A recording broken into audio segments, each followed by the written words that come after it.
Ħanqu minn hawnhekk infatti naqsam għan-naħa l-oħra tal-istudio u magħna hawnhekk għandna lil Jessica. Kif inti Jessica? All right, tajba. Nice to see you.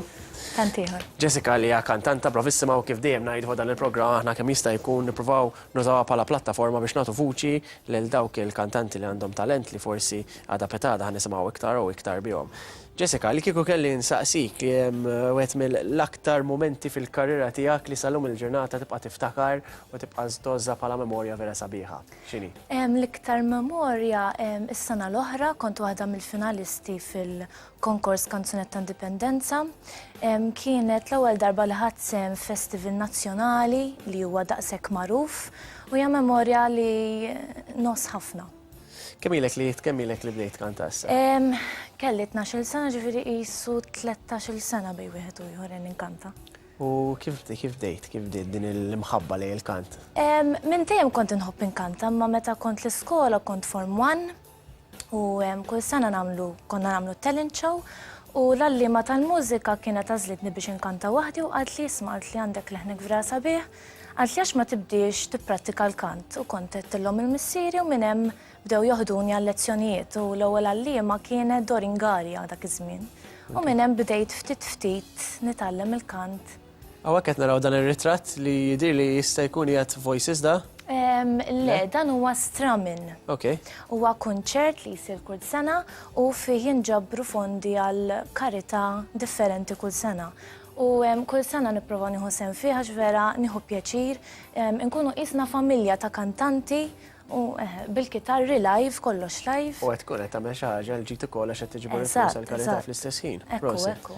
Dan l-istess kunċert? Eżatt, hawnhekk jidhru l-kitarri warajja f'dak ir-ritratt. Dik ir-ritratt. Hawnhekk? Hawnhekk qiegħda fil-kunċert ta' Vocal Boot hija l-iskola fejn immur nitgħallem il-kant bħalissa u kull sena jsir kunċert u hawnhekk qed inkanta fih ta' tas-sena l-oħra. Okej, narak hawn xi iktar ritratti.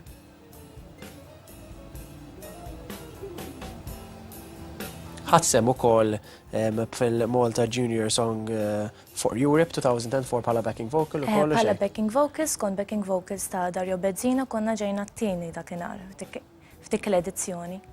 Kienet esperjenza wkoll sabiħa, nimmaġina. Ħafna sabiħa. L-istil tiegħek x'inhi, Jessica?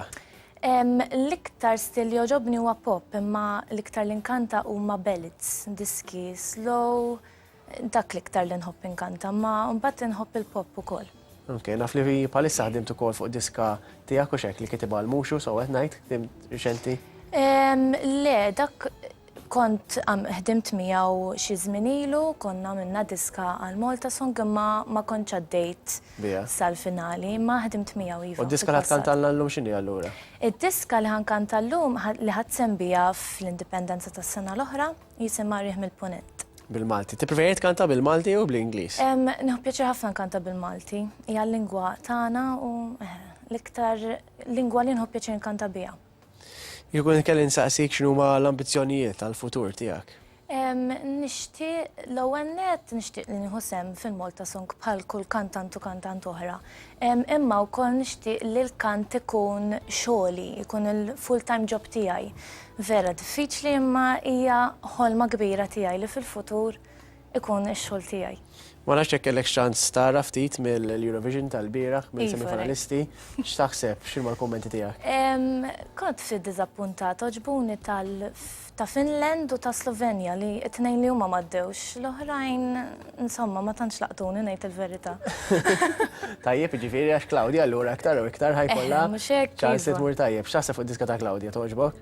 Ħafna toġobni u nawgurala minn hawnhekk, ovvjament. Nawgurawra wkoll aħna li jiena tim kollu ta' 12-to-3 fisem ukoll it-tim kollu ta' PBS.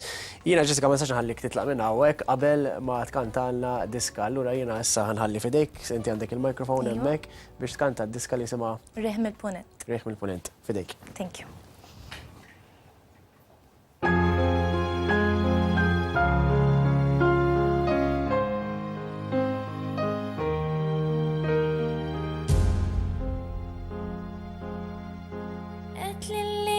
Nistax nasal